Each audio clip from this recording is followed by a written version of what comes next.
الحمدللہ رب العالمین والصلاة والسلام علی سید المرسلین وعلی آلہ وصحبہ اجمعین ومن تبعہم بإحسان الی یوم الدین۔ اعوذ باللہ من الشیطان الرجیم، بسم اللہ الرحمن الرحیم۔ قل اعوذ برب الفلق من شر ما خلق ومن شر غاسق اذا وقب ومن شر النفاثات فی العقد ومن شر حاسد اذا حسد۔ حاضرین گرامی، گزشتہ کئی دروس سے سورۃ الفلق کے ضمن میں گفتگو جاری ہے۔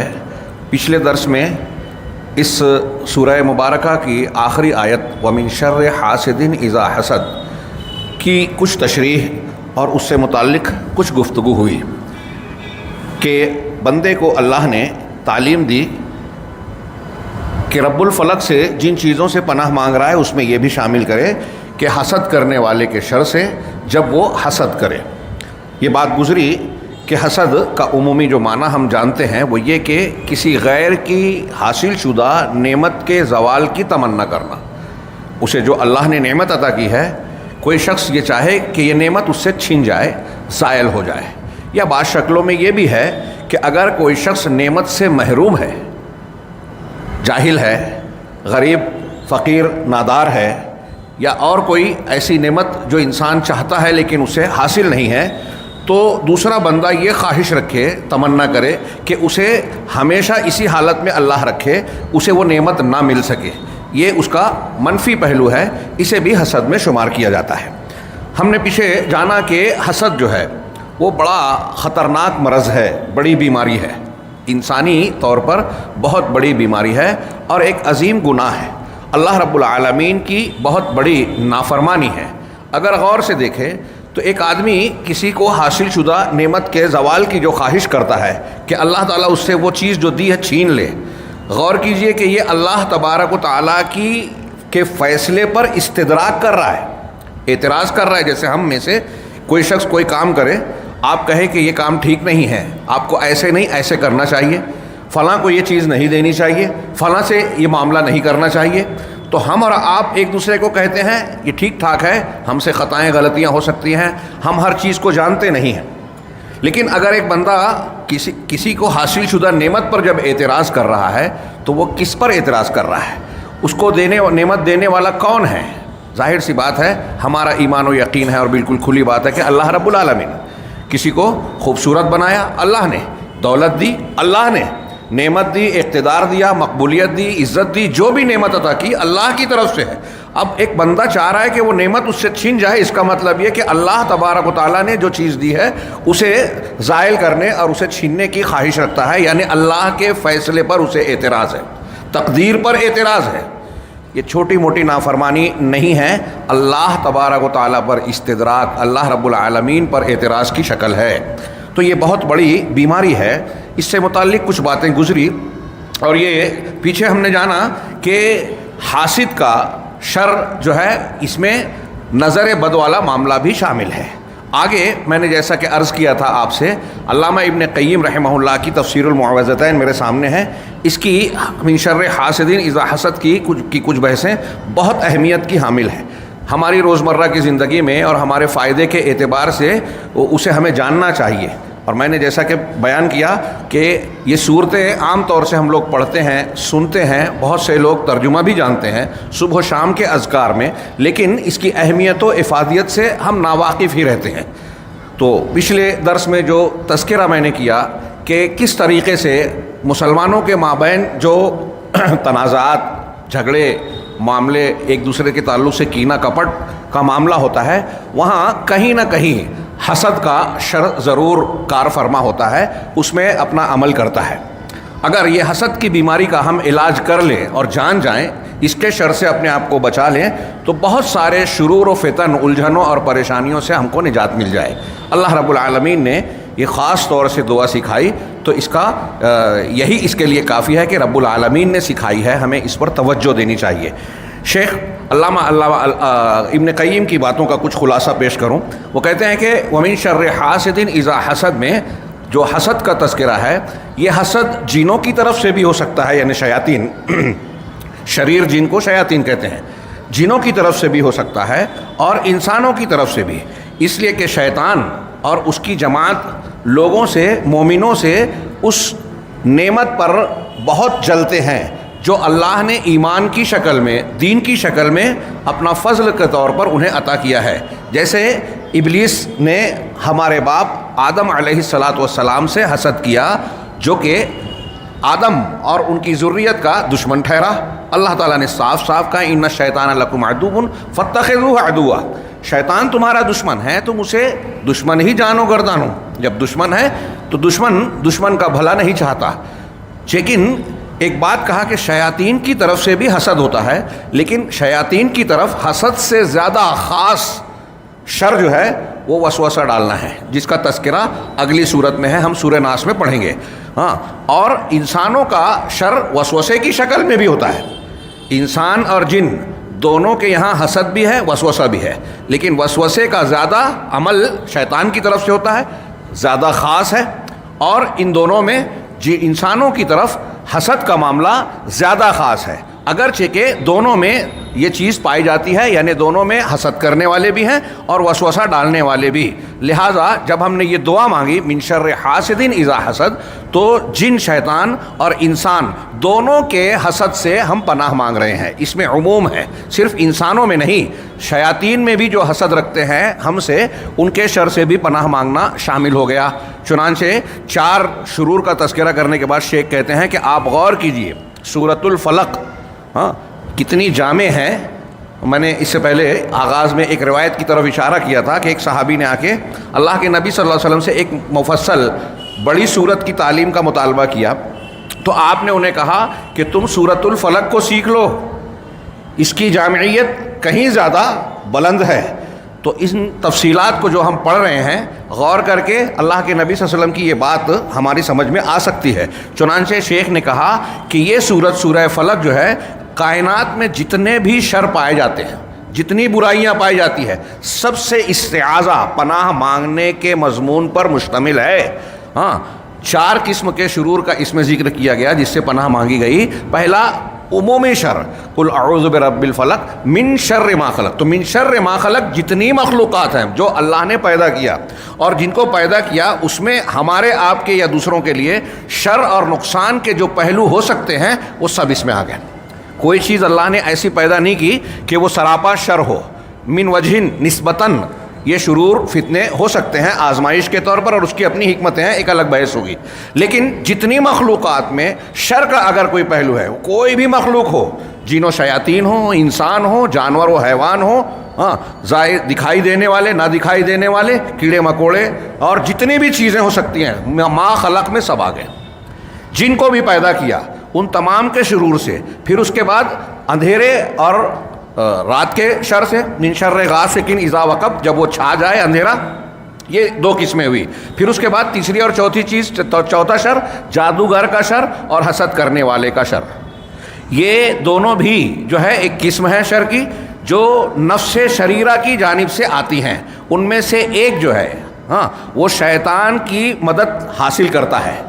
حسد کرنے والا انسان شیطان کی مدد لیتا ہے اور شیطان کی عبادت کرتا ہے. وہ حسد کرنے والے جادوگر کے جادو کی جو تاثیر ہمیں نظر آتی ہے وہ بغیر شیاطین کی مدد کے نہیں ہوتی، جو ایک انسان کو حیرت میں ڈالتی ہے.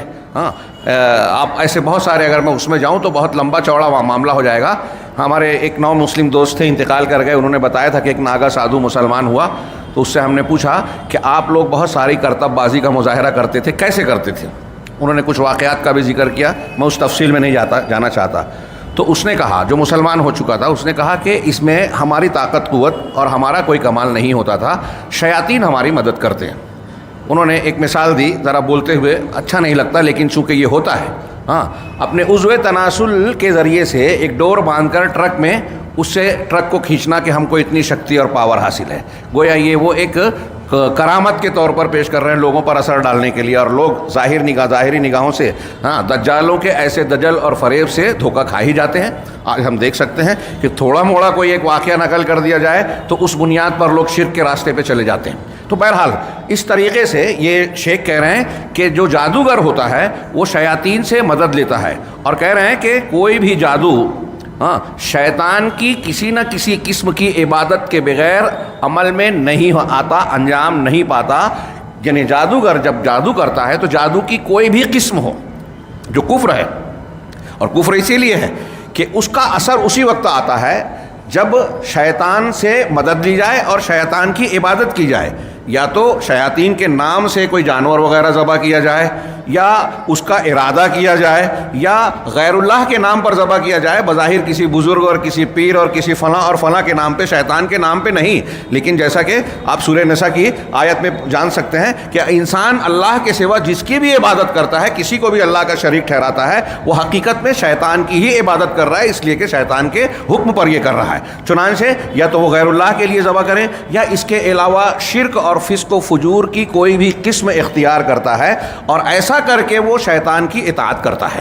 اور جب شیطان کی اطاعت کرتا ہے تو شیخ نے آگے کہا کہ والساحر، جادوگر اگرچہ اپنے اس عمل کو شیطان کی عبادت نہ سمجھے، بلکہ وہ اس کا نام کچھ اور رکھے، وہ ہے تو اس کی عبادت، کیونکہ شرک اور کفر جو ہے اپنی حقیقت میں جو معنی رکھتے ہیں شیطان کے سے استمداد اور استعانت کرنے میں۔ جب انسان جادو کا عمل کرتا ہے تو جو چیزیں اختیار کرتا ہے وہ اپنے حقیقی معنوں میں شرک اور کفر کا مفہوم ضرور لی ہوتی ہے، اگرچہ کہ ظاہر میں آپ اسے کوئی بھی معنی رکھ دے دیں۔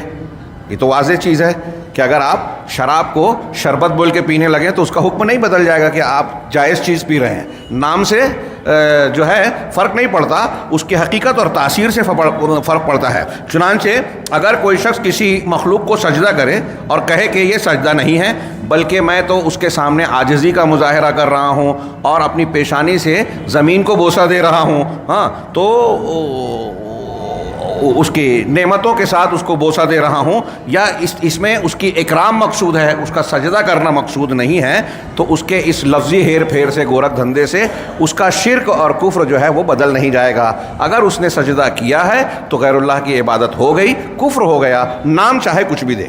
آج ہم کلپس دیکھ رہے ہیں کہ بعض لوگ پیر صاحبان کے پاس، کچھ باباؤں کے پاس جاتے ہیں، ان کی پیروں پر اپنی پیشانی رکھ کے جو ہے ان کو جو ہے بوسہ دیتے ہیں، کچھ لوگ اور سجدہ باقاعدہ کرتے ہیں، اور نہ جانے کیا کیا حرکتیں کرتے ہیں۔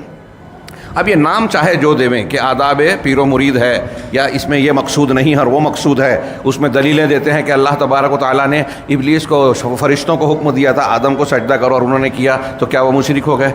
حضرت یوسف علیہ السلام کے واقعے میں کہ ان کے بھائیوں نے سجدہ کیا، یہ اس میں پھر تعویل کرتے ہیں ہمارے علماء کہ وہ سجدہ انحنا تھا، جنہیں جھکنے والا، یہ سجدہ نہیں تھا۔ ہم ان سب بحثوں سے پرے اگر صرف یہ کہیں کہ اس کا جواب سیدھا سادہ یہ ہے، اور اچھی طرح دماغ میں رہنا چاہیے کہ اگر اللہ کے کہنے پر کوئی کسی کو سجدہ کر رہا ہے تو وہ اس شخص کو سجدہ نہیں کر رہا ہے، اللہ کو کر رہا ہے۔ اگر ہم جیسے حضرت عمر کا قول بار بار آتا ہے بخاری کا کہ جب آپ حجر اسود کو بوسہ دینے لگے تو کیا کہا؟ انی اعلم یا حجر انی اعلم انک حجر، اے پتھر میں جانتا ہوں کہ تو ایک پتھر ہے، لا تضر ولا تنفع، نہ نقصان پہنچا سکتا ہے نہ فائدہ، ولولا انی رأیت رسول اللہ صلی اللہ علیہ وسلم یقبلک ما قبلتک، اگر میں نے رسول اللہ صلی اللہ علیہ وسلم کو تجھے بوسہ دیتے ہوئے نہ دیکھا ہوتا تو کبھی تجھے بوسہ نہیں دیتا۔ کتنی پیاری بات میں نے اکثر کہا ہے کہ اس کو اصول کی طرح دماغ میں بٹھا لیجیے کہ ان امور میں ہم وہی کام کریں گے جو اللہ کے رسول صلی اللہ علیہ وسلم سے ثابت ہے۔ اگر حجر اسود کو حضرت عمر رضی اللہ تعالیٰ عنہ فرما رہے ہیں کہ حجر اسود کو تجھے اگر رسول کو نہیں دیکھا ہوتا، یعنی رسول اللہ صلی اللہ علیہ وسلم کی تعلیم نہیں ہوتی تو ہم کبھی بوسہ نہیں دیتے، تو فی نفس سے ہی حجر اسود کو ہم کی تعظیم کیوں کر رہے ہیں؟ اس لیے کہ اللہ اور رسول کا حکم ہے۔ تو اللہ فرشتوں نے آدم علیہ السلام کو سجدہ کیا کیوں؟ اس لیے کہ اللہ کا حکم تھا۔ اب آدم کو سجدہ کیا، اللہ کا حکم مانا۔ یوسف علیہ السلام کے معاملے میں ہم اسی طرح کی بات کہیں گے کہ ان کی شریعت میں تھا، اجازت تھی یا جو بھی تھا، تفصیل تھی۔ ہمارے لیے بالکل صاف تعلیم ہے۔ اللہ کے رسول صلی اللہ علیہ وسلم کو ایک صحابی نے، حضرت معاذ نے آ کے دوسروں کو دیکھا، آ کے سجدہ کیا، آپ نے کہا کہ سجدہ کرنا کسی کے لیے جائز نہیں ہے اللہ کے سوا۔ اگر میں کسی غیر کو کچھ کا حکم دیتا تو عورت کو حکم دیتا کہ اپنے شوہر کے لیے سجدہ کرے، لیکن یہ اللہ کے سوا کسی کے لیے جائز ہے ہی نہیں۔ تو بڑی پیاری مثال دی شیخ نے کہ سجدہ غیر اللہ کو کرے اور کوئی کہے کہ میں سجدہ نہیں کر رہا ہوں، یہ کر رہا ہوں، وہ کر رہا ہوں، اس کی کوئی بھی تعویل کرے، یہ تعویل اس کی لفظ اس کے قبول نہیں ہوں گے، بلکہ ظاہر میں جو اس کا عمل ہے وہ غیر اللہ کی عبادت ہے، شرک ہے، کفر ہے۔ اسی طرح اگر کوئی شخص شیطان کے لیے ذبح کر رہا ہے، اس سے دعا کر رہا ہے، اس سے استعاذہ کر رہا ہے، یعنی پناہ طلب کر رہا ہے، یا اس کا تقرب چاہتا ہے، ایسے کاموں کو کر کے جو شیطان کا پسندیدہ کام ہے، اللہ کی شریعت کے خلاف ہے، تو اس نے شیطان کی عبادت کی۔ شیطان کی بات جس نے مان لی، اطاعت کی، اس نے اس کی عبادت کی، اگرچہ وہ اسے شیطان کی عبادت نہ کہے بلکہ یہ کہے کہ وہ ان کی خدمت کر رہا ہے، ہاں، اور وہ شیطان اس کی خدمت وہ شیطان کی خدمت کرتا ہے، اور شیطان کہ عبادت گزار جب ہو گیا تو اس بنیاد پر شیطان اس کی خدمت کرتا ہے پلٹ کے۔ لیکن شیخ نے کہا فرق یہ ہے کہ شیطان اگرچہ بندے کی کوئی عبادت خدمت کرتا ہے تو وہ عبادت اور عاجزی کے ساتھ نہیں کرتا، اس لیے کہ شیطان بندے کی، انسانوں کی عبادت نہیں کرتا، انسان جو ہے شیطان کی عبادت کرتے ہیں، خضوع اور اختیار کرتے ہیں۔ مقصد یہاں یہ بیان کرنا ہے کہ جادوگر جو جادو کرتا ہے اس میں شیاطین کی مدد لیتا ہے، اور اس مدد کو حاصل کرنے کے لیے وہ ان کی عبادت اختیار کرتا ہے۔ اللہ رب العالمین نے ارشاد فرمایا، الم اعہد الیکم یا بنی آدم اللہ تعبدوا الشیطان، کیا ہم نے تجھ سے یہ عہد و پیمان نہیں لیا اے بنی آدم، پختہ طور سے نہیں بتا دیا کہ تو شیطان کی عبادت نہیں کرنا، وہ یقیناً تمہارا کھلا دشمن ہے، انہ لکم عدو مبین۔ اسی طرح ویوم یحشرہم جمیعا، جب اللہ رب العالمین سب کو اکٹھا کرے گا میدان محشر میں، پھر فرشتوں سے کہے گا، ثم یقول للملائکہ اہؤلاء ایاکم کانوا یعبدون، کیا یہ لوگ تمہاری عبادت کرتے تھے؟ تو کہیں گے قالوا سبحانک، کہیں گے تو پاک ہے، انت ولینا، ہمارا ولی آقا تو ہی ہے، ہاں، ولینا من دونہم، وہ ہمارے آقا نہیں ہے، ان کو چھوڑ کر تو ہے، بل کانوا یعبدون الجن، بلکہ وہ جنوں کی عبادت کرتے تھے، ہاں، اکثرہم بہم مؤمنون، ان میں کے اکثر لوگ جنوں پر ایمان رکھنے والے تھے۔ اس آیت سے، اور سورہ انعام کی ایک آیت ہے اس میں شیاطین اور انسانوں کا مکالمہ بھی دیا ہوا ہے، ہاں، اللہ تعالیٰ ان کو کہے گا کہ تم دونوں نے ایک دوسرے سے دنیا میں فائدہ اٹھایا، ہاں، انسانوں نے شیاطین کی عبادت کی، ان کے تکبر کو سکون پہنچایا، یہ انسانوں سے انہوں نے فائدہ اٹھایا، اس کے بدلے میں جو برے لوگ ہیں شیاطین ان کی کچھ نہ کچھ مدد کرتے ہیں، جادو کی شکل میں یا کچھ اور شکلوں میں، یہ ان کی مدد ہوتی ہے، تو دونوں نے فائدہ اٹھایا اور دونوں کا حشر جہنم میں ہوگا۔ چنانچہ یہ سب اس قسم کے جتنے لوگ ہیں وہ شیاطین اور جنوں کے عبادت گزار ہیں، دنیا اور آخرت میں انہی کے اولیاء ہیں، اور کتنے برے مولا اور کتنے برے خاندان اور رشتے کے لوگ ہیں یہ لوگ۔ چنانچہ یہ اسی میں سے ایک قسم ہے، یعنی شرک والی۔ دوسری قسم ایسی بھی ہے حسد کرنے والوں کی جس کی شیطان مدد نہیں کرتا، حسد تو کر رہا ہے۔ پہلی قسم جادوگر کی ہے جو شیطان کی مدد کرتا ہے، اور حسد یہاں شیخ نے کہا کہ حاسد کے شر سے اور ساحر کے شر سے پناہ مانگی۔ اس میں ایک ساحر ایسا ہے جو شیاطین سے مدد مانگتا ہے، اور دوسرا حاسد ایسا ہے جو شیطان سے مدد نہیں مانگتا لیکن اس کے باوجود شیطان اس کی مدد کرتا ہے، ہاں، کیوں؟ اس لیے کہ وہ شیطان کی نیابت کرتا ہے، اس کی جانشینی کرتا ہے۔ دونوں کے دونوں اللہ کی نعمتوں کے دشمن ہیں اور بندوں سے اسے چھین لینا چاہتے ہیں۔ یہ ایک فصل کے تحت شیخ نے فرمایا۔ اب اس کے بعد علامہ ابن قیم رحمہ اللہ نے کہا کہ آپ ایک بات پر اور غور کیجئے کہ اللہ رب العالمین نے جو دعا سکھائی اس میں کہا من شر حاسد اذا حسد، حسد کے شر سے، حاسد کے شر سے پناہ مانگی۔ کب مانگی؟ جب وہ حسد کرے، جس وقت وہ حسد کر رہا ہے اس وقت اس کے اندر شر ہوتا ہے، کیونکہ ایسا ہو سکتا ہے کہ ایک آدمی ایسا بھی ہو جس کے اندر حسد کے جذبات تو آ رہے ہیں، حسد کے جذبات آ رہے ہیں، لیکن اس جذبے کے باوجود اس کے اندر شر کی کیفیت پیدا نہیں ہوتی۔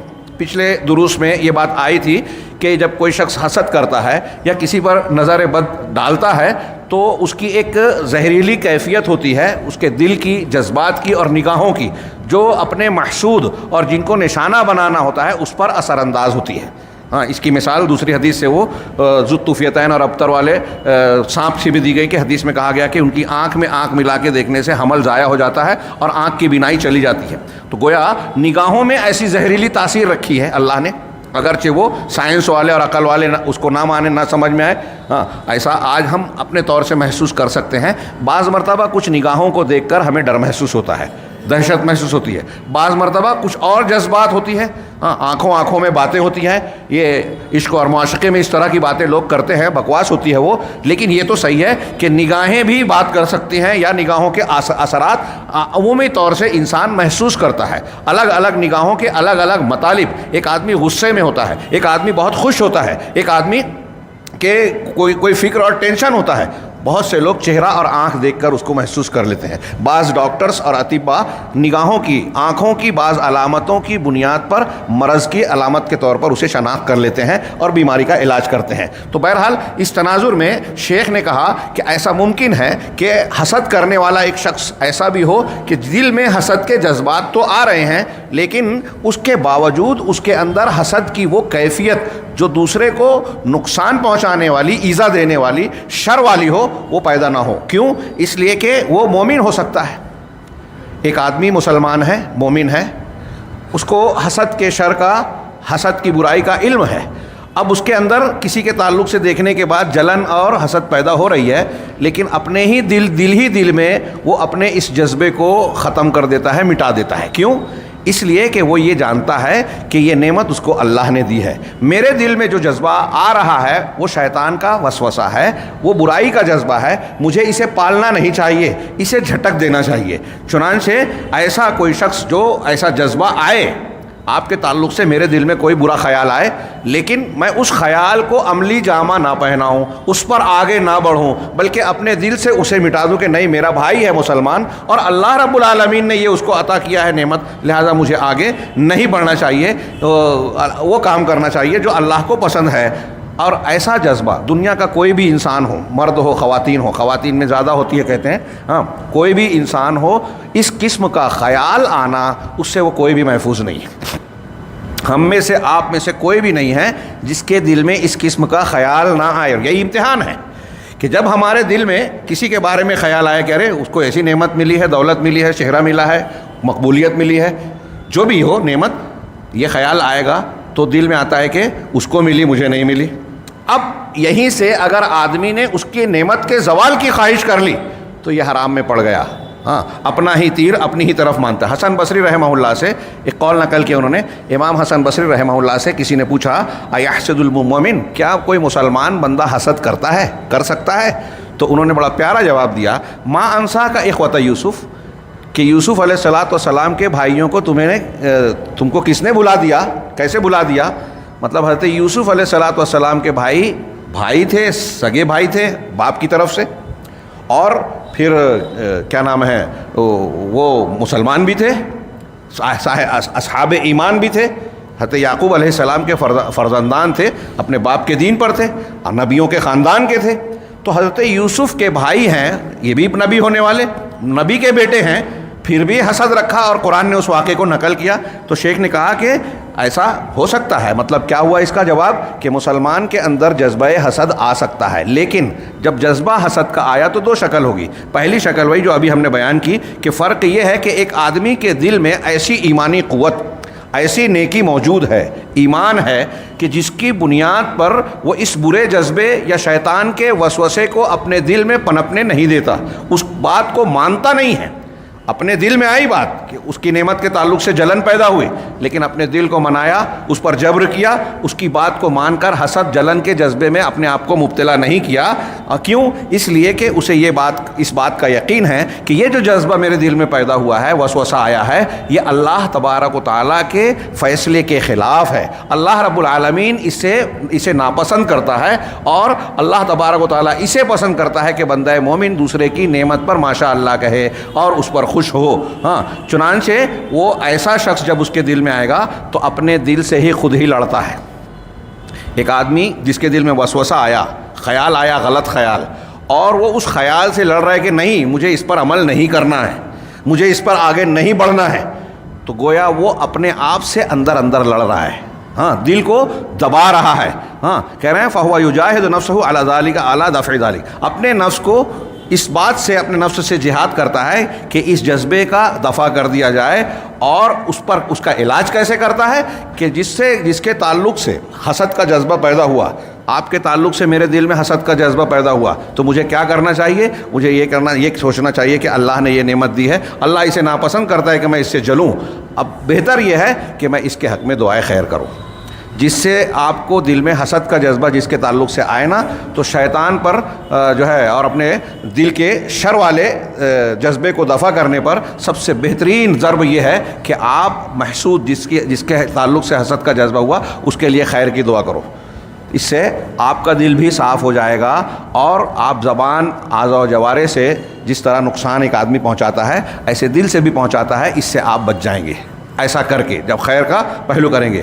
اگر کوئی شخص اگر اس کے برخلاف دوسری اگر شکل ہے کہ کسی کے تعلق سے جلن کا جذبہ آیا، وسوسہ آیا، اور آپ کے دل میں اس کی جگہ مل گئی، آپ اس پر سوچنے لگے کہ ہاں اس کی نعمت چھین جانی چاہیے، ہاں، اور دل سے، زبان سے، اعضاء و جوارح سے آپ جو کچھ اس کو نقصان پہنچانے کے لیے کر سکتے ہیں وہ کرنے لگے، مطلب آپ نے اس کو اختیار کر لیا، اس کے راستے پر چل پڑے، تو یہ وہ حسد ہے جس میں زوال نعمت کا معنی پایا جاتا ہے، اور یہ ناپسندیدہ ہے، اللہ رب العالمین کی تقدیر پر اعتراض ہے اور بہت بڑا گناہ ہے۔ ہاں، یہ ایک شکل ہے۔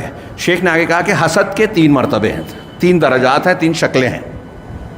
اس میں سے ایک پہلا یہ ہے کہ جس کے بارے میں آپ کے دل میں حسد ہے، آپ چاہتے ہیں کہ اس کے نعمت زائل ہو جائے، چھن جائے، یہ حرام ہے، ممنوع ہے، بہت بڑا شر ہے، جیسا کہ پیچھے بھی گزرا اور آگے بھی ابھی تھوڑا سا تذکرہ ہوگا۔ دوسری شکل جو میں نے ابھی شروع میں بیان کی کہ ایک آدمی کے پاس نعمت نہیں ہے، اور بندہ یہ سوچے کہ یہ آدمی ایسے ہی نعمت سے محروم رہے، جیسے جاہل ہے تو اپنی جہالت پر، کمزور ہے تو اپنی کمزوری پر، فقر و فاقے میں مبتلا ہے تو اپنی غریبی میں مبتلا رہے۔ ہم کسی کے بارے میں یہ تمنا کریں کہ یہ ٹوٹا پھوٹا ہے، جیسے ہم بولتے ہیں نا کہ جھوپڑے میں رہتا ہے، جھوپڑے ہی میں رہے، پریشان حال ہے، پریشان ہی رہے، محروم ہے، محروم ہی رہے، تو اس کو نعمت نہیں ملی ہے، یہ تمنا کرنا کہ ایسا شخص محروم ہی رہے۔ پہلی شکل یہ ہے کہ اللہ کی تقدیر نے جو چیز دی ہے آپ کو اس پہ اعتراض ہے۔ دوسری شکل یہ ہے کہ ایک شکل پہلی یہ جو ابھی جو شکل پڑھ رہے ہیں کہ ایک چیز اللہ تبارک و تعالیٰ نے عطا نہیں کی ہے تو آپ یہ چاہتے ہیں کہ یہ فیصلہ اللہ کا بدلے نہیں، اور ایسے دونوں حسد کرنے والے اللہ کی نعمت کے دشمن ہیں، اللہ کے بندوں کے دشمن ہیں۔ ایک بڑی پیاری بات ضمناً علامہ ابن قیم نے کہی کہ ایسا شخص اللہ کے نزدیک بھی قابل غضب اور اس کی ناراضگی کا مستحق ہوتا ہے، اور لوگوں کے نزدیک بھی ہوتا ہے، اور ساتھ ساتھ ایک بات کہی کہ ایسا شخص لوگوں کی قیادت، ان کی سرداری نہیں کر سکتا، اور نہ ہی ان کی ہمدردی اور ان کے ساتھ بھلا سلوک کر سکتا ہے۔ لا یسود و ابداً ولا یواسی کا لفظ ہے، بڑی پیاری بات کہی ہے۔ آج ہمارے یہاں لوگوں کو سردار بننے کا، کہیں بھی اقتدار، عہدہ حاصل کرنے کا بڑا شوق ہوتا ہے۔ شیخ نے ایک گر بتایا کہ صاحب اقتدار یا سردار یا پیشوا کی کیا خوبی ہونی چاہیے۔ وہ ایک خوبی یہ ہے کہ دوسروں کا بھلا چاہے، جو لوگوں سے جلتا ہے، لوگوں کی نعمتوں کی زوال کی خواہش اور تمنا رکھتا ہے، حسد و جلن میں مبتلا ہوتا ہے، ایسا حسد کرنے والا شخص سردار ہو ہی نہیں سکتا۔ ایک سیادت اور قیادت کرنے والے انسان کو لوگوں کا بھلا چاہنے والا ہونا چاہیے، اس لیے کہ لوگوں کی قیادت، شیخ نے کہا، لوگوں کی قیادت ہمیشہ وہی کرنے کے لائق ہوتا ہے جو لوگوں کے ساتھ احسان کرتا ہے، بھلائیاں کرتا ہے۔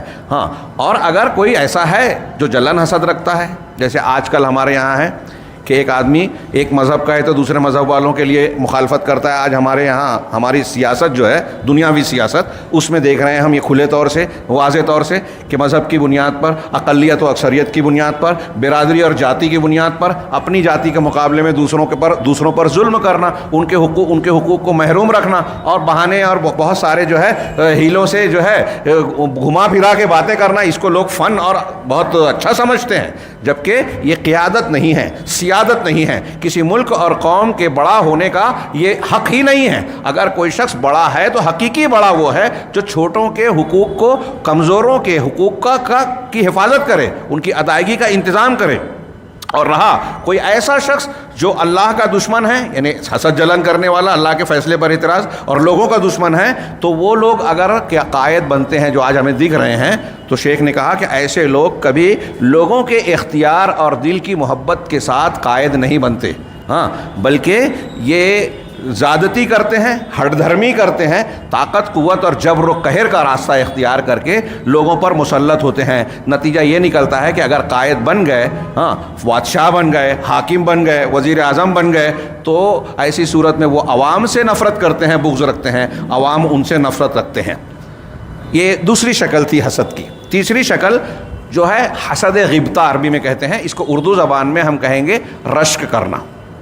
رشک کرنا، تو اس میں اگر کسی کو کوئی نعمت ملی ہے اور ہم اس پر رشک کر رہے ہیں تو یہ محسود جس سے حسد کیا جا رہا ہے اس سے نعمت کے زائل ہونے کی تمنا اس میں نہیں ہے کہ واہ کیا اچھا ہے، بلکہ وہ اتنا اچھا مقام اس کو اللہ نے عطا کیا، فلاں نعمت عطا کی ہے، تو ہم اس کو رشک کی نگاہ سے دیکھ کر اپنے دل میں یہ جذبہ پیدا کریں کہ ہم بھی ان کے ساتھ ہو جائیں، ہم بھی ویسے بن جائیں، ہمارے اندر بھی وہ خوبی آ جائے جو اللہ رب العالمین نے اسے عطا کی ہے اور اس کو بھی اللہ ترقی دے۔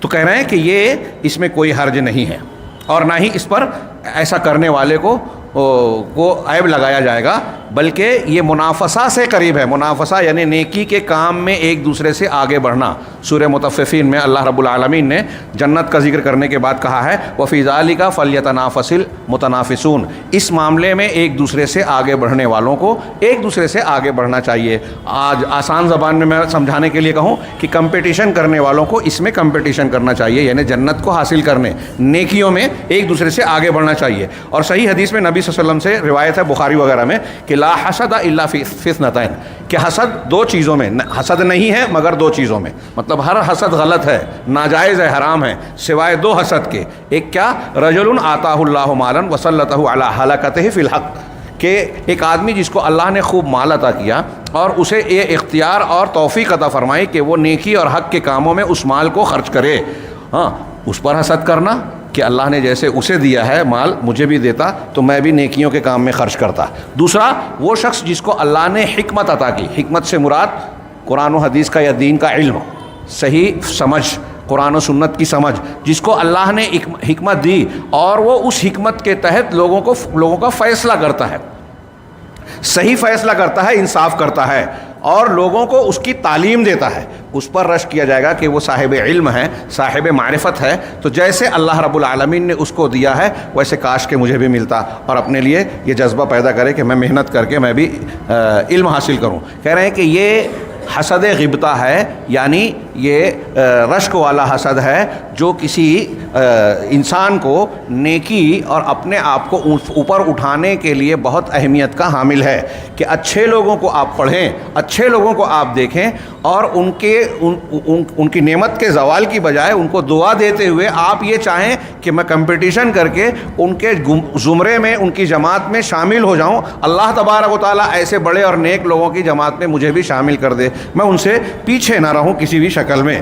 ہاں، چنانچہ کہہ رہے ہیں کہ یہ سورہ، اب یہ میں نے اپنے الفاظ میں بہت مختصر بیان کیا، تھوڑی سی اور تفصیل ہے آگے والے پیراگراف میں۔ علامہ ابن قیم کہتے ہیں کہ یہ سورہ محسود، جس سے حسد کیا جاتا ہے، جس سے جلا جاتا ہے، ہاں، ہو سکتا ہے شاید گزشتہ درس میں لوگ نہ رہے ہوں، میں یہ بتا دوں کہ ہمارے گھروں میں، سماج میں، مسجدوں میں، مدرسوں میں، اسکولوں میں اور جماعت میں جہاں بھی ہم دیکھتے ہیں کہ دشمنیاں ہیں، ایک دوسرے کے خلاف کیچڑ اچھالنا، عزتوں پر جو ہے اعتراض کرنا، غیبت چغلی کرنا، ان ساری برائیوں میں ہاں آپ دیکھیں گے کہیں نہ کہیں حسد کی کار فرمائی ہوتی ہے۔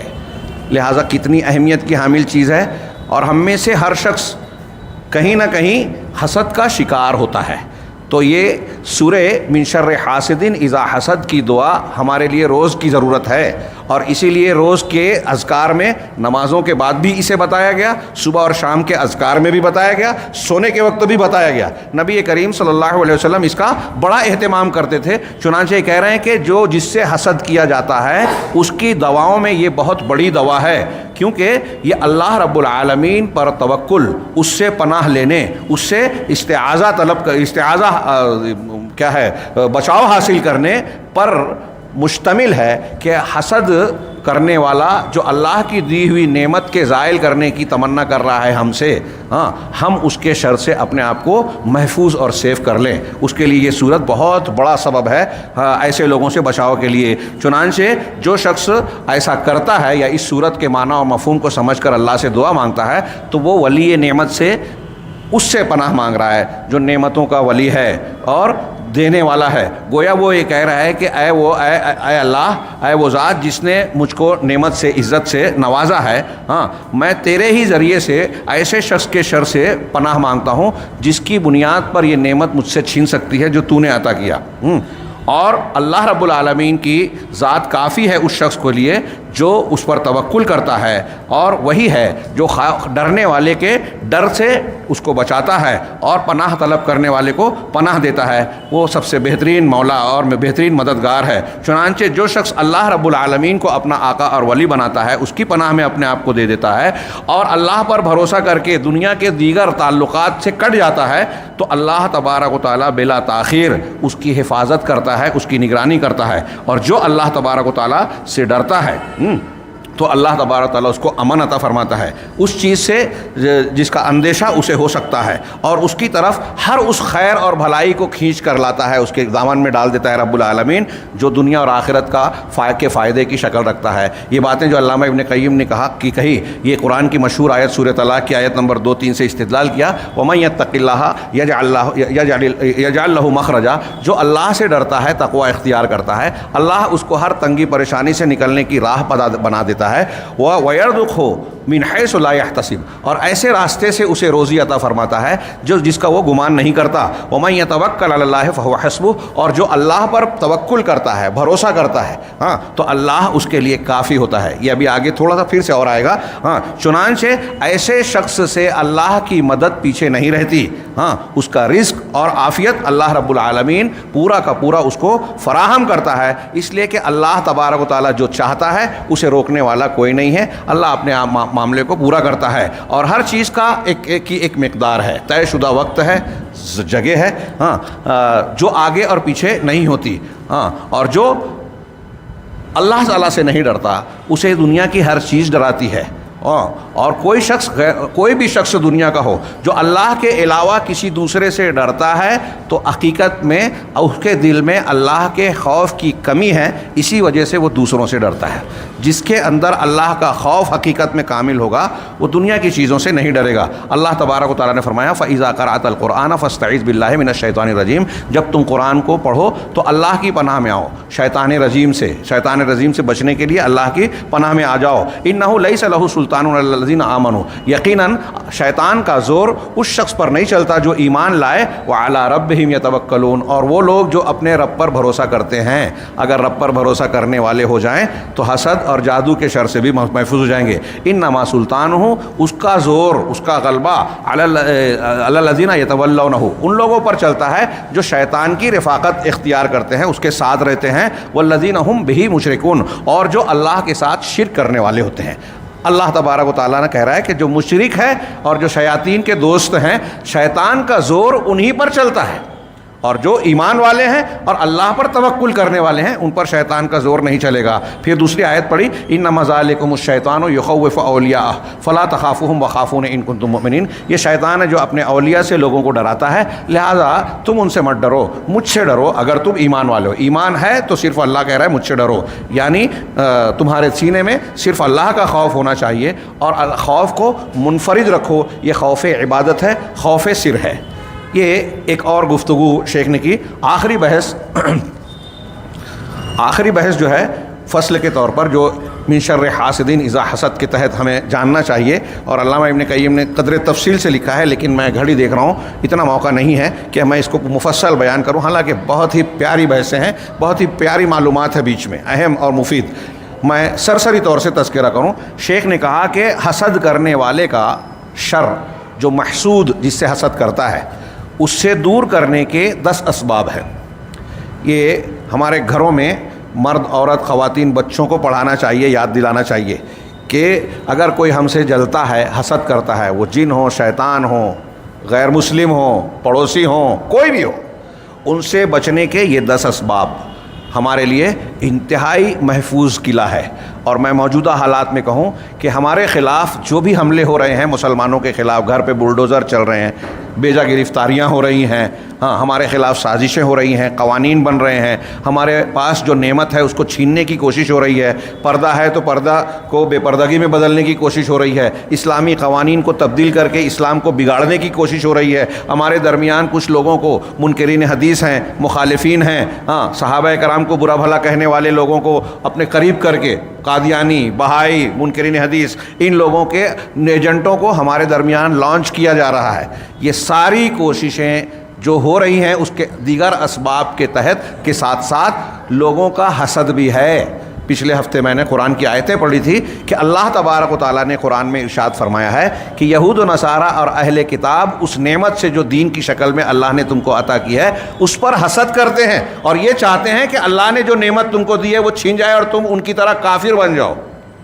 ہاں وہ تم کو کافر بنا دینا چاہتے ہیں، یعنی نعمت اسلام ہم سے چھین جائے، یہ بھی حسد ہے۔ شیطان جو حابیل قابیل کے قتل ہوا تو کہتے ہیں کہ حسد کی وجہ سے اس کے اندر یہ جذبہ پیدا ہوا۔ آدم علیہ السلام کے تعلق سے پہلے حسد آیا ابلیس میں، پھر تکبر آیا اللہ کے حکم کے سامنے کہ میں نہیں مانوں گا، تو نے مجھ کو آگ سے بنایا، اس کو مٹی سے، میں زیادہ افضل ہوں، اپنے آپ کو بڑا سمجھا۔ اللہ کے حکم کے سامنے نہ ماننا یہ تکبر ہے، اور اس چیز پر ابھارنے والی چیز کون سی تھی؟ حسد تھی۔ کتنی بڑی بیماری ہے یہ۔ اسی لیے پچھلے درس میں بہت اہم جملہ ایک گزرا تھا علامہ ابن قیم کا کہ بعض سلف یہ کہتے ہیں کہ جس شخص کے اندر حسد آتا ہے، کسی مسلمان کے تعلق سے اگر یا اللہ کی دی ہوئی نعمت کے تعلق سے کوئی حسد کر رہا ہے تو اس کے اندر ابلیس کی مشابہت ہے، وہ ابلیس کے جیسا ہے، کیونکہ ابلیس نے آدم علیہ السلام کو جو نعمت ملی، انسانوں کو جو نعمت دینا چاہی رب العالمین نے، اس پر حسد کیا، اور ساری اس کی مخالفت اور دشمنی کی جڑ بنیاد یہی بنی۔ کتنا بڑا شر ہے، کتنا بڑا گناہ ہے، اندازہ لگائیے، اور اس کا شر کتنا عظیم ہے۔ تو میں یہ عرض کر رہا ہوں کہ مسلمانوں کے خلاف جو کچھ ہو رہا ہے، اور ہمارے درمیان مسلمانوں کے خلاف جو کوششیں ہوتی ہیں، جھگڑے ہوتے ہیں، کہیں نہ کہیں حسد ضرور آتا ہے۔ اب آپ دیکھیں کہ ایک آدمی سوچتا ہے مثال کے طور پہ جماعت میں کہ فوٹو میرا چھپے، تقریر میں میرا نام آئے کہ انہوں نے کیا، ان کے خاندان نے کام کیا، کسی اور کا آتا ہے تو اسے برا لگتا ہے۔ اسے آپ کیا نام دیں گے؟ میرے بجائے اگر یہ کہا جائے حافظ عبدالتواب صاحب نے بڑی محنت کی دینی کام میں فلاں اور فلاں میں، تو مجھے برا لگ گیا کہ حافظ صاحب کا نام کیوں لیے؟ حافظ صاحب نے کیا ہے تو ان کا نام لیا گیا، لیکن مجھے برا لگ رہا ہے، تو آپ اسے کیا نام دیں گے؟ مجھے برا لگ رہا ہے جو، یہ کئی ناموں میں سے ایک نام اس کا کھلا کھلا ہوگا کہ یہ حسد ہی ہے، کہ میں چاہتا نہیں ہوں کہ ان کا نام ہو، مجھے اچھا نہیں لگ رہا ہے، میرا نام ہو، میں خود نمائی چاہتا ہوں، اور دوسرے کے نام پر مجھے ناراضگی ہو رہی ہے جبکہ اس نے محنت کی ہے۔ یہ منافقین کی بھی صفت ہے۔ ہاں قرآن نے ان کی ایک صفت بتائی کہ یحبون ان یحمدوا بما لم یفعلوا، کہ یہ منافقین یہ پسند کرتے ہیں کہ ان کی تعریف کی جائے ان کاموں پر جو انہوں نے کیا ہی نہیں ہے۔ آج ہمارے ہاں ایسے ہی بہت سے لوگ ہیں، دیکھ رہے ہیں نا آپ، لیڈروں کی بات، ہماری جماعتوں کی بات، میں بھائی کہتا ہوں اگر جو دعوے بیان کیے جاتے ہیں، رپورٹیں پیش ہوتی ہیں، اخبار میں آتا ہے کہ فلاں لیڈر نے اتنا کام کیا، تو ہمارے شہر کی سڑکیں کیسی رہتی، گٹریں کیسی رہتی، صفائی کیسی رہتی اور کیسی ہیں، سب کچھ بگڑا ہوا ہے، کام کہیں زمین پر نظر نہیں آتا، لیکن جب آپ کسی شخصیت سے ملیں گے تو لگے گا کہ اس نے بڑی محنت کی ہے۔ ایسے ہی جماعتوں کا معاملہ ہے، ہر جماعت رپورٹ خوب پیش کرتی ہے، ہم نے کانفرنس کی، دین کی تبلیغ کی، یہ کیا وہ کیا۔ میں کسی پر طنز و طاری نہیں کر رہا ہوں، اپنی جماعت اور اپنے آپ کو شامل کہہ کے کہہ رہا ہوں، تو خوب بیان کرتے ہیں، لیکن نتائج، شرک کرنے والا شرک کر رہا ہے، بدعت کرنے والے بدعت کر رہے ہیں، خرافات کرنے والے خرافات۔ ہمارے گھروں میں، سماج و معاشرے میں کسی کا حق مارا گیا ہے، کسی پر ظلم کیا ہے، تو اس کا حق ہم دلا نہیں پاتے، حقدار کو حق ملا نہیں پاتے، کو دلوا نہیں پاتے۔ سودی لین دین کرنے والے کر رہے ہیں، بلکہ اس کے الٹ ہوتا ہے کہ آپ سمجھانے جائیں تو وہ آپ کو ایسی دلیل دینے کی کوشش کرتے ہیں جس سے حرام حلال بن جائے۔ انا للہ و انا الیہ راجعون۔ یہ اگر آپ ان برائیوں کی جو پھیلی ہوئی نظر آتی ہیں، ان کی جڑوں میں جائیں تو سب سے بڑی جڑ آپ کو شرک نظر آئے گی۔ شرک کی شاخیں ہیں سارے گناہ، اس میں ایک حسد بھی ہے۔ ابھی میں نے آپ کو سمجھانے کی کوشش کی کہ ایک حسد کرنے والا کسی کی نعمت پر جب حسد کر رہا ہے تو حقیقت میں وہ اللہ رب العالمین کے انعام پر اعتراض کر رہا ہے کہ اللہ نے اسے یہ دیا، نہیں دینا چاہیے۔ انبیاء کرام اللہ کے رسول اللہ تبارک و تعالیٰ نے یہود پر یہ بھی جو ہے ذکر کیا ہے قرآن میں کہ وہ یہ چاہتے ہیں کہ ارے یہ نبوت جو ہے ہمیں بنی اسرائیل میں اور ہماری نسل میں آنی چاہیے. یہ محمد صلی اللہ علیہ وسلم کے اندر نشانیاں سب جان گئے تھے کہ ہماری کتابوں میں جس کا ذکر ہے یہ وہی ہیں, لیکن کیوں نہیں مانا؟ یہاں حسد تھا, ہماری نسل کے نہیں ہیں. ابھی یہاں ہمارے ملک میں جو سیاست چلتی ہے, جاتی واد, اونچ نیچ, مسلمان غیر مسلم, ہندو مسلم, ہاں تو یہاں مذہب ہے, جاتی ہے, اس میں اندھا ہو جاتا ہے آدمی اور پھر یہ سوچتا ہے کہ دوسرے کو نہ ملے, عزت نہ ملے, حقوق نہ ملے, گورنمنٹ اسکیم سے فائدہ نہ ملے. میں مثالیں دے رہا ہوں سمجھانے کے لیے اور یہ بتانے کی کوشش کر رہا ہوں, یہ جو میں تھوڑی ڈیٹیل میں جا رہا ہوں کہ ہمارے ارد گرد میں, ہمارے اندر, ہمارے سماج میں, باہر سے ہر جگہ آپ کو حسد کے اثرات ملیں گے. تو اس کے شر سے بچنے کی کتنی زیادہ ضرورت ہے, کتنا چوکنا رہنے کی ضرورت ہے. اس تناظر میں یہ سبق, یہ جو بات ہے اس کو محفوظ کیجئے کہ علامہ ابن قیم نے 10 اسباب کو ذکر کیا جس سے آپ کسی کے حسد کے شر سے اپنے آپ کو بچا سکتے ہیں. پہلا کہا کہ اللہ تبارک و تعالیٰ کی پناہ میں آنا, ہاں, اس حسد کے شر سے, اور اللہ رب العالمین کی ذات کو, اس کی پروردگاری کو اپنے لیے قلعہ بنا لینا, اس میں اپنے آپ کو محفوظ کر لینا, اس کی پناہ گاہ اختیار کرنا. اور جو سورہ ہم پڑھ رہے ہیں قل اعوذ برب الفلق من شر ما خلق ومن شر غاسق اذا وقب میں آخری جملہ ومن شر حاسد اذا حسد والا جو آخری آیت کا ٹکڑا ہے, آخری آیت ہے, یہ اسی کا حصہ ہے کہ آپ اللہ کی پناہ میں آ رہے ہیں. اور شروع کے درس میں, دروس میں نے یہ بتایا کہ اس میں یہ بھی سبق ہے کہ ہمیں ان شرور و فتن سے بچانے والی ذات صرف اور صرف اللہ کی ہے, لہذا اللہ سے ہی مانگنا چاہیے. اگر کوئی استعاذہ, پناہ کسی غیر سے طلب کرتا ہے تو وہ شرک اکبر کر رہا ہے. شرک اکبر جس کو کرنے والے کا ساری نیکیاں ضائع ہو جاتی ہیں. اللہ تعالیٰ نے اپنے انبیاء کو اور رسول اللہ صلی اللہ علیہ وسلم کو خطاب کر کہا کہ اگر آپ بھی لئن اشرکت لیحبطن عملک, رونگٹے کھڑے کر دینے والی آیت ہے. بہت سے مسلمانات شرک کر رہے ہیں کہ اگر آپ بھی شرک کریں گے تو آپ کے سارے اعمال برباد. اب آپ تہجد پڑھیں, ذکر و اذکار کریں اور بہت سی نوافل اور صدقہ و خیرات اور نیکیاں کریں, لیکن شرک اکبر کیا ساری نیکیاں برباد. قرآن کہہ رہا ہے جس پر مرنے والا کبھی جہنم سے باہر نہیں نکلے گا. ہاں, تو استعاذہ اللہ سے. تو یہاں کہہ رہے ہیں سب سے پہلی چیز کہ اللہ تبارک و تعالیٰ سے استعاذہ کیا جائے. وہ ہمارے استعاذہ کو, یعنی پناہ کی دعا اگر ہم اللہ سے مانگتے ہیں تو اس کا سننے والا ہے. ہم مانگ رہے ہیں تو ہماری بات کو سن رہا ہے, اور جس سے پناہ مانگ رہے ہیں اس کو جاننے والا ہے. اسی لیے آپ دیکھیں گے کہ ایسے مقامات پر قرآن میں اللہ تعالیٰ نے جب دعا سکھائی کہ فاستعذ باللہ من الشیطان الرجیم, تو آگے کہا کہ انہ السمیع العلیم, وہ سننے والا ہے, جاننے والا ہے. بڑا اچھا نقطہ بیان کیا, تھوڑا تفصیل سے, لیکن میں اختصار کے ساتھ. بند ہو گئی؟ ہاں, بڑے اچھا شیخ نے بیان کیا. اور ایک بات کہی کہ یہاں جو اللہ کو سننے والا کہا گیا ہے, سننا, اللہ کا سننا 2 طریقے کا ہے. ایک تو یہ کہ ساری آوازوں کو سن رہا ہے, یہ عمومی طور سے کائنات کی کوئی بھی آواز ہو, چونٹی کے چلنے کی آواز ہو, پانی کے اندر کسی مچھلی کی آواز ہو, کسی بندے کی دعا ہو, کسی اور کی پکار, چنگھاڑ, شور اور ہلکی سے ہلکی آواز ہو, ایک آواز بھی اللہ رب العالمین کے سننے کے دائرے سے باہر نہیں ہے. یہ عام سننا ہے. اور یہاں جو سننے کا ذکر ہے کہ رب العالمین سے ہم پناہ مانگے, وہ سننے والا ہے, یعنی ہماری پکار کا جواب دینے والا, ہماری دعا کو قبول کرنے والا. اس کو سماع اجابہ کہتے ہیں عربی میں. ایک ہے سماع عامہ, عام سننا, اور سماع اجابہ یعنی سننے کے بعد اسے قبول کرنا. تو ہم کہہ رہے ہیں کہ اللہ سے مانگو اس لیے کہ اللہ سمیع ہے. اس کا مطلب یہ کہ وہ تمہاری سن کر تمہاری پکار کا جواب دینے والا ہے, تمہاری دعا کو قبول کرنے والا ہے. اور اسی لیے جیسے کہا گیا سمع اللہ لمن حمدہ, ہم نماز میں پڑھتے ہیں کہ جس نے اللہ کی تعریف کی اللہ نے اسے سن لیا. اللہ سب کی سن رہا ہے, لیکن جس نے تعریف کی سن لیا مطلب اس کی مراد اور اس کی بات کو, دو عبادت کو قبول کر لیا. اسی طرح حضرت خلیل ابراہیم علیہ السلام کی دعا میں ہے ان ربی لسمیع الدعاء, یقیناً میرا پروردگار دعا کو خوب سننے والا ہے. اب یہاں شیخ نے ایک نقطہ بیان کیا, میں اپنے الفاظ میں, بڑا پیارا ہے لیکن علمی, کہ کہیں اللہ تعالیٰ نے سمیع کے ساتھ علیم رکھا, کہیں سمیع کے ساتھ بصیر رکھا. قرآن میں صورتوں کا حوالہ دے کے, آیتوں کا ذکر کر کے بیان کیا کہ جہاں اللہ تعالیٰ نے شیطان کے شر سے پناہ مانگنے کی تعلیم دی وہاں السمیع العلیم کہا, اور جہاں انسانوں کے شر سے پناہ مانگنے کی تعلیم دی وہاں السمیع البصیر کہا. دیکھیے السمیع کے ساتھ العلیم اور وہاں السمیع کے ساتھ البصیر. کیوں؟ اس لیے کہ جب شیاطین سے پناہ مانگنے کی تعلیم دی تو سننے والے کے ساتھ جاننے والا اس لیے کہا کہ جس کا شر ہے یعنی شیاطین، وسوسہ ڈالنے والے یا نقصان پہنچانے والے شیاطین جن جو ہیں وہ ہمیں دکھائی نہیں دیتے. تو ہمیں دکھائی نہیں دیتے لیکن اللہ نے ہمیں بتایا اور اللہ رب العالمین اچھی طرح جانتا ہے. اس لیے وہاں العلیم کی مناسبت ہے کہ سننے والا ہے ہماری، ہم پناہ مانگ رہے ہیں، اور جاننے والا ہے اس کو جو ہم کو نقصان پہنچانا چاہتا ہے. دعا میں دیکھیے سمیع اور علیم کا کیا تعلق ہے. بلا وجہ نہیں ہے اللہ کے ناموں کا تذکرہ، ہر جگہ مضمون سے اس کا گہرا تعلق ہوتا ہے کہ تو سننے والا ہے. دیکھ تو میں تجھ سے مانگ رہا ہوں پروردگار میری دعا کو قبول کر لے، اور تو جانتا ہے کہ فلاں شیطان مجھ کو نقصان پہنچانا چاہتا ہے، لہذا تو اس کے شر سے مجھے محفوظ رکھ.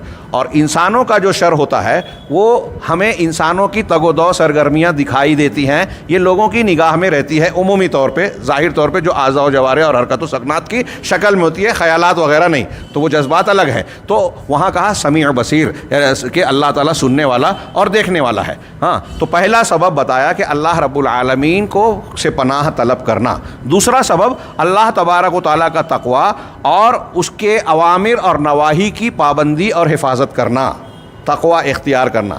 میں اکثر اس پہ میں نے تقریریں کی، دروس دیے، بار بار یہ دہرایا. اس کی وجہ یہ کہ آج کا جو ہمارا سماج معاشرہ ہے پوری دنیا میں اور نئی نسل کے سامنے گلیمر والی دنیا، مادہ پرستانہ، پوری محنت اور کوشش کی جاتی ہے کہ اسپورٹس میں، فلم میں، ٹی وی میں، موبائل میں آپ کے سامنے دنیا کو ایسا چمکدار، اللہ تعالیٰ اللہ کے رسول نے فرمایا کہ دنیا حلوہ شیریں اور سرسبز، انما دنیا حلوۃ خضرہ، یہ بڑی میٹھی اور سرسبز دکھائی دیتی ہے دنیا.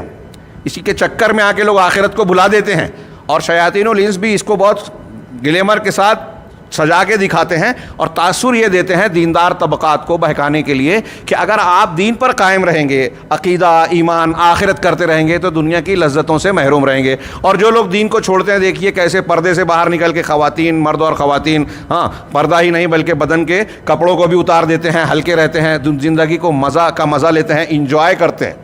ہاں اور ایسا اس کا اثر ہے. یہ میری باتوں کو سرسری مت لیجئے، ہمارے گھروں میں اس کے اثرات ہیں کہ ہمارے گھروں سے ارتداد کی لہریں چل رہی ہیں، پریشان ہیں لوگ، کم ہو رہی ہے یا شعور آ رہا ہے تو کچھ واپس آ رہا ہے، یہ الگ بحث ہے. لیکن آسانی سے لقمہ بن جاتے ہیں دنیا دار شیاطین الانس والجن کا ہمارے نوجوان نسلیں. اس کی وجہ کیا ہے؟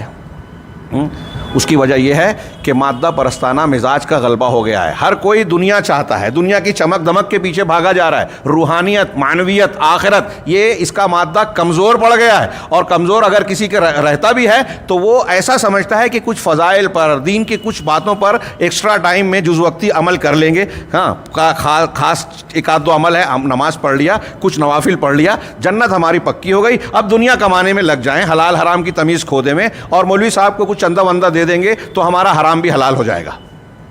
بہت غلط دین بتا رکھا ہے. تو یہاں یہ بتایا کہ اگر آپ چاہتے ہیں کہ اللہ کی مدد ملے، حسد کرنے والے، وہ چاہے وقت کی حکومت، طاقت اور کوئی پریوار ہو، سنگ پریوار، فلاں پریوار، یہود و نصارہ ہوں، تل ابیب اور واشنگٹن والے ہوں، یا کہیں کے بھی ہوں، ہاں اگر ان کے شرور سے بچنا ہے تو ایک بہت بڑا ہتھیار ہمارا ہے اللہ کا تقوی، اللہ کی شریعت کی پابندی. میں نے ابھی عرض کیا کہ میں نے دروس اور خطبے دیے ہیں، اس کی میں مثالیں بیان کرتا ہوں. میں صرف ایک اشارہ کروں، آپ سن چکے ہیں کہ اللہ کے رسول صلی اللہ علیہ وسلم کے پاس حضرت فاطمہ رضی اللہ تعالیٰ عنہ آئیں کہ ایک غلام دے دے، چکی چلا کے ہاتھ میں. بخاری میں لمبا واقعہ ہے، آپ بہت مرتبہ سن چکے ہیں. چھالا پڑ گیا. آپ نے رات میں آ کے کیا بتایا؟ واقعہ میں بتانا مقصود نہیں، اصل مقصود یہ ہے کہ سبحان اللہ بستر پہ آؤ تو 33 مرتبہ سبحان اللہ الحمدللہ پڑھو، 34 مرتبہ اللہ اکبر. ہاں اکثر میں یہ ذکر کر کے پوچھتا ہوں کہ ہمارے گھروں میں اگر ہمارے مائیں، بہنیں، بیویاں یہ کہیں کہ واشنگ مشین لے آنا، فلاں جو ہے مسالہ پیسنے والی جو ہے وہ کیا بولتے ہیں اس کو، مکسر، یہ لے آنا، اور ہم ان کو کہیں کہ سبحان اللہ الحمدللہ پڑھ لو، تو کیا بولیں گی؟ اس کا اور اس کا کوئی کنیکشن نظر آتا ہے؟ کوئی تعلق نہیں. لیکن اللہ کے رسول صلی اللہ علیہ وسلم نے اپنی بیٹی کو یہ بتایا، انہوں نے اعتراض نہیں کیا. کیوں؟ ہم روحانی تعلق سمجھتے ہی نہیں ہیں ہماری مادی زندگی سے.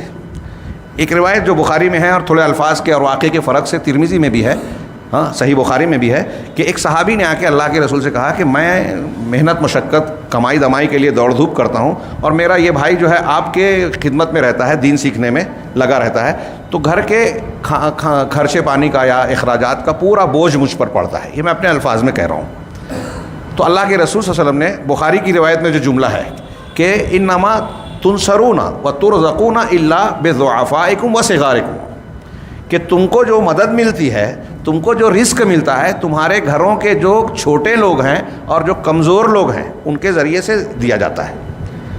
ہاں، اور ترمذی کی روایت میں ہے کہ جب اس شخص نے شکایت کی تو آپ نے کیا فرمایا؟ لعلک ترزق بہ، تم اس کی شکایت کر رہے ہو جبکہ ہو سکتا ہے کہ اس کی وجہ سے تجھے روزی مل رہی ہو.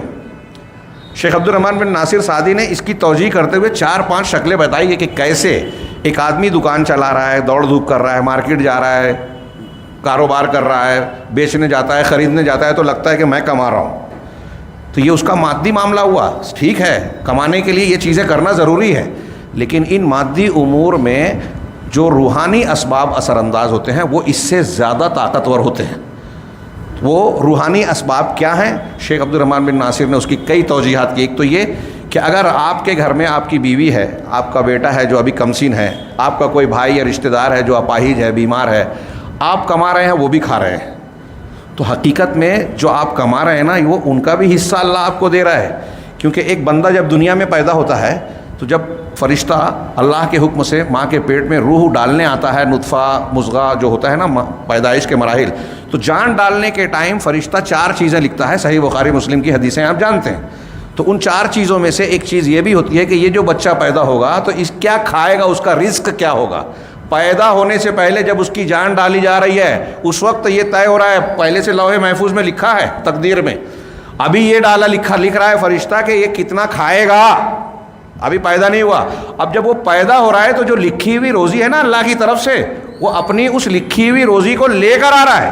تو آپ کی گود میں پلنے والے بچے کی روزی اللہ نے طے کر رکھی ہے.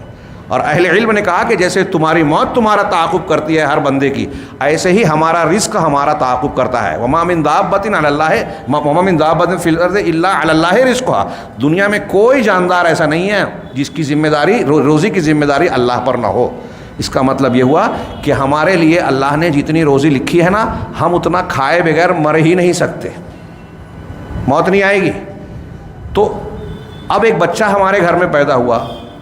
ایک آدمی نے، ہمارے یہاں بولتے ہیں کہ زیادہ بچے پیدا مت کرو ورنہ یہ ہوگا وہ ہوگا. آپ کے گھر میں جب بچہ پیدا ہوگا نا تو اپنی قسمت لے کے پیدا ہوگا، اور اس کی روزی جب تک وہ کام دام نہیں کر رہا ہے، اس کے کھانے پینے والا سامان اللہ آپ کی روزی میں ایڈ کر کے دے گا آپ کو.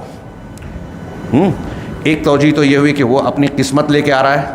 آپ کسی لڑکی کو شادی کر کے گھر میں لاتے ہو تو اس کی قسمت بھی اپنے گھر میں لا رہے ہو. 2 بیویوں سے شادی کرو گے 2 قسمت لاؤ گے. ہمارے یہاں لوگ الٹا سوچتے ہیں، مادہ پرستانہ مزاج ہے، ہندوانہ اثر ہے.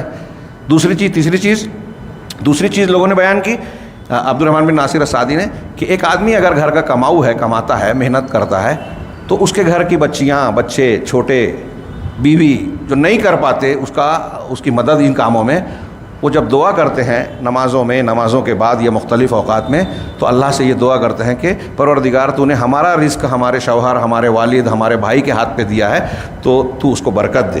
اگر وہ برکت کی دعا کرتے ہیں تو یہ ان کی دعائیں آپ کی محنت سے زیادہ اثر انداز ہوتی ہے. آپ کو لگتا ہے میں کما رہا ہوں. میں نے 2 توجہ کی ضمناً اللہ کے تقوی کی تاثیر بیان کرتے ہوئے. تو حسد بذات خود مادی چیز نہیں ہے، ابھی ہم نے پیچھے جانا پڑا کہ یہ دکھائی نہیں دیتے حسد کے اثرات اور شرور. تو تقوی اور اللہ کی اطاعت و فرما برداری بھی ایسے ہی ہے اور یہ اثر رکھتی ہے. 3 غار والوں کا واقعہ ہم اکثر بیان کرتے ہیں کہ تینوں نے اپنی خاص دعا مانگی کہ میں نے مزدور کو مزدوری دے دی تھی، مجھے بچا لے. والدین کی فرما برداری کی، مجھے ہم کو راستہ دے دے. ایک نے کہا کہ زنا کا موقع ملا لیکن اس لڑکی نے کہہ دیا کہ اللہ سے ڈرو، تو میں رک گیا تیرے خوف کی وجہ سے. ہر ایک کی دعا کے بعد چٹان کا پہاڑ، جو غار کا دہانہ جس کو چٹان نے پاٹ دیا تھا، تھوڑا سرکتا گیا. تھوڑی دیر کے لیے غور کیجئے، سوال کیجئے جو میں سمجھانا چاہ رہا ہوں کہ تقوی سے یا مانوی چیز سے مادی امور پر اثر پڑنا. بندہ دعا کر رہا ہے، چٹان سرک رہی ہے، کوئی کرین نہیں ہے، کوئی طاقتور چیز نہیں ہے، کوئی مادہ نہیں ہے. حضرت یونس علیہ السلام کے پاس مچھلی کے پیٹ میں کیا اسباب تھے؟ مادی اعتبار سے کچھ بھی نہیں، کوئی کنیکشن نہیں، کوئی نیٹ ورک نہیں. صرف دعا کا تھا اللہ سے. یہ مانوی اسباب کو سمجھیں اور اسے غیر اہم نہیں سمجھیں. ہمارے ہر مسئلے کا حل ان میں ہے. شریعت کے پابند بن جائیے. اللہ تبارک و تعالیٰ نے فرمایا کہ شیخ کہنے کہ جو تقوی اختیار کرتا ہے اور اللہ رب العالمین کی شریعت کا پابند بن جاتا ہے, اللہ تبارک و تعالیٰ اس کی حفاظت کرتا ہے, دوسروں کے حوالے نہیں کرتا. اللہ نے قرآن میں فرمایا وَإِن تَصْبِرُوا وَتَتَّقُوا لَا يَضُرُّكُمْ كَيْدُهُمْ شَيْئًا. اگر تم صبر کرنے والے بن جاؤ نا, صبر کرنے لگو اور تقوی اختیار کر لو, تو دشمنوں کی چالیں تم کو کچھ بھی نقصان نہیں پہنچائے گی. سورہ آل عمران کی آیت نمبر 120 کا ترجمہ پڑھ لیجئے جا کے کہ تم صبر دیکھیے مادی چیز ہے کیا. اگر تقوی اختیار کرو, انہیں شریعت کی پابندی کرو, تو دشمنوں کی چالیں سازشیں تمہارا کچھ بگاڑ نہیں پائے گی. اسی طرح نبی صلی اللہ علیہ وسلم نے حضرت عبداللہ ابن عباس کی وہ جو حدیث ہے مشہور, بہت تربیت کے باب میں ایک پوری کتاب ہے, اس کا جملہ ہے, ایک جملہ احفظ اللہ یحفظ کا. تم اللہ کی حفاظت کرو, اللہ تمہاری حفاظت کرے گا. تم اللہ کی حفاظت کرو, اللہ کو تم اپنے سامنے پاؤ گے. اللہ کو سامنے پانے کا مطلب اللہ کی مدد کو, اللہ کی ذات عرش پر مستوی ہے. ہاں, تو جو شخص اللہ کی حفاظت کرے گا, اللہ تبارک و تعالیٰ اس کی حفاظت کرے گا. جو اللہ اور اپنے آپ کو اللہ کو اپنے سامنے پائے گا, وہ چاہے جہاں جائے, اور جس کا حافظ, ناصر, مددگار اللہ بن جائے, تو اس کو کس کا ڈر رہے گا, کون اس کا کیا بگاڑ لے گا. دنیا کی کوئی طاقت اس کا بال بھی کا نہیں کر سکتی. سیدنا ابراہیم, جناب محمد رسول صلی اللہ علیہ وسلم, انبیاء کرام کے واقعات ہمارے سامنے ہیں. تیسرا سبب دشمن پر مدد حاصل کرنے کے لیے اس پر صبر کرنا اور اس کا مقابلہ نہ کرنا, بلکہ اور اس سے اس پر شکوہ شکایت نہ کرنا, بلکہ اس کی ایذا رسانیوں کا اپنے دل سے تذکرہ بھی نہ کرنا. تو کہہ رہے ہیں کہ اللہ تبارک و تعالیٰ پر بھروسے اور صبر کو اختیار کرنے والا کوئی شخص ہے, ایسا شخص اپنے حسد کرنے والوں کا جو منہ توڑ جواب دیتا ہے ویسا کوئی نہیں دیتا. لیکن یہ آسان کام بھی نہیں ہے. اب کوئی شخص مجھ کو کوئی ستا رہا ہے, میرے خلاف حاسدانہ کارروائیاں کر رہا ہے, میں جانتا ہوں, دیکھ رہا ہوں, سن رہا ہوں, لیکن صبر کر رہا ہوں. تو کہہ رہے ہیں کہ اگرچہ اللہ کی مدد میں ہم کو لگتا ہے دیر ہو رہی ہے بظاہر, لیکن حقیقت یہ ہے کہ حسد کرنے والے کو آپ کوئی جواب نہیں دے رہے ہیں, آپ کے خلاف کوئی آدمی کر رہا ہے. بہت اہم بات ہے, غور سے سنیں. ہمارے ہاں اب اس کا مادہ اور صبر لوگوں میں ہے نہیں. اگر ہم صبر کریں جہاں طاقت نہیں ہے, اور اس کے بعد جو ہے اس کو چھوٹ دے, اللہ کے حوالے کریں ہمارے اوپر زیادتی کرنے والوں کو, تو شیخ نے کہا کہ اس کا جو سرکشی والا عمل ہے یہ تمہارا لشکر بن جائے گا. پھر سے جوڑا رہا جملہ کہ حسد کرنے والا جو حسد کر رہا ہے, اس کا حسد اگر آپ صبر کر رہے ہیں تو آپ کا ہتھیار بن جائے گا, آپ کا سپاہی بن جائے گا اس کا عمل. کیونکہ کہہ رہے ہیں کہ محسود کے خلاف جو بغاوت کرنے والے کی سرکشی ہے یہ خود باغی کے لیے قاتل ہے. اس کے نفس پر حملہ آور ہوتی ہے جبکہ اس کو اس کا احساس نہیں ہوتا. یعنی ایک حسد کرنے والا جب حسد کرتا ہے تو اپنے ہی نفس سے اپنے ہی نفس پر تیر چلاتا ہے, اپنا ہی حملہ اپنے آپ کا کرتا ہے. اگر شیخ نے کہا کہ جس کے خلاف حسد ہو رہا ہے, جس کے خلاف ظلم ہو رہا ہے, جس پر ظلم ہو رہا ہے, اگر وہ یہ حقیقت جان جائے تو اس کو خوشی ہوگی اور وہ چاہے گا کہ یہ مجھ سے اور حسد کرے, میرے خلاف اور لڑے دوڑے. اگر آپ کے خلاف کوئی عمل کر رہا ہے اور آپ صبر کر رہے ہو تو اس صبر کے نتیجے میں جو نقصان وہ اپنے آپ کا کر رہا ہے وہ نقصان آپ کو ابھی دکھائی نہیں دے رہا ہے. تو شیخ کہہ رہے ہیں کہ اگر وہ اس کو دکھائی دے دیوے تو یہ خوش ہوگا, لیکن اپنی بصیرت کی کمزوری کی وجہ سے وہ صرف اس کے ظلم, زیادتی اور دوڑ دھوپ کو دیکھتا ہے اور اس کا انجام اس کی نظر میں ہوتا ہے. اللہ تعالیٰ کا فرمان ہے, قرآن کی آیت سے استدلال کیا علامہ ابن قیم نے, وَمَنْ عَاقَبَ بِمِثْلِ مَا عُوقِبَ بِهِ ثُمَّ بُغِيَ عَلَيْهِ لَيَنْصُرَنَّ اللَّهُ, کہ اگر کوئی شخص ایسی ہی سزا کسی کو دیتا ہے جیسی اس کو سزا دی گئی ہے, عقوبت ایسی سزا کو کہتے ہیں جو کسی کے برے عمل کے نتیجے میں دی جائے, تو آپ کے ساتھ کسی نے ظلم کیا, برا کام کیا, آپ اس کا بدلہ لے رہے ہیں, جائز ہے اگر اس نے کیا ہے تو بدلہ لیتے ہوئے آپ نے اتنا ہی کیا جتنا اس نے ظلم کیا تھا, اپنا حق لے لیا آپ نے. تو اللہ کہہ رہا ہے کہ ایک شخص پر ظلم ہوا, اس نے ظلم کے جواب میں اس کو عقوبت دی, سزا دی, بدلہ لیا, بدلہ لینے کے بعد ثم بغی علیہ, پھر اس پر مزید زیادتی کی گئی. یعنی میں نے آپ پر زیادتی کی, آپ نے مجھ سے بدلہ لے لیا, اب بدلہ لے کے برابر سرابر آپ خاموش ہو گئے. اب پلٹ کے پھر سے میں نے کوئی جواب دیا، حملہ کیا، سرکشی کی، تو اللہ کہہ رہا ہے لَيَنْصُرَهُنَّ اللَّهُ، تو ایسے شخص کی اللہ تعالیٰ ضرور ضرور مدد کرے گا، ڈبل تاکید کے ساتھ فرمایا۔